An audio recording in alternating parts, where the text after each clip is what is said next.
Compte rendu de la 98e réunion du Conseil de ministres.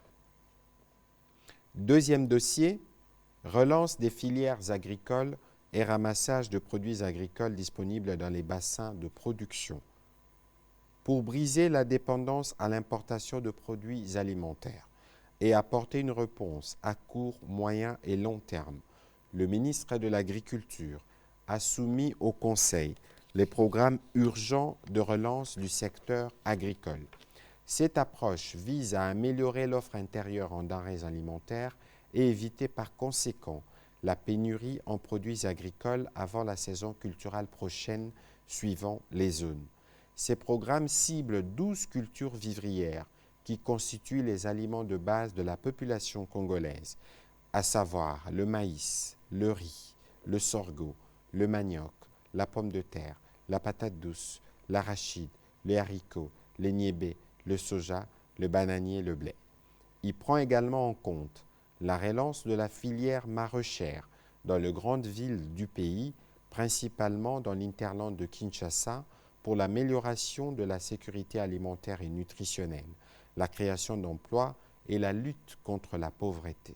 Pour le gouvernement, il est question d'opérer une transformation radicale des petits planteurs producteurs, des agriculteurs, des petits exploitants familiaux, des fermiers, de groupements villageois, des coopératives et des ONG en grands opérateurs économiques avec l'approche d'agrégation agricole, un modèle d'organisation fondée sur la fédération et les regroupements volontaires des agriculteurs dénommés agrégés par un agrégateur autour d'intérêts communs. Ainsi, l'État qui n'est pas agriculteur jouera son rôle des régulateurs et pourvoyeurs des subventions en appuyant les structures intervenant dans les secteurs agricoles au titre de fonds d'intervention économique.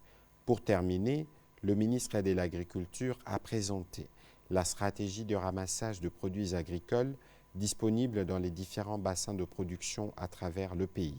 Il s'agira de collecter les données tant au niveau de communautés locales que des agro-industries sur les volumes de produits alimentaires disponibles dans les bassins de production ciblés afin d'organiser l'approvisionnement des grandes agglomérations en denrées alimentaires. La mise en œuvre de ces programmes aura un impact réel sur le plan socio-économique et ceci a été assorti d'un projet des budgets et d'un chronogramme d'exécution. Après débat et délibération, le Conseil a adopté cet autre dossier.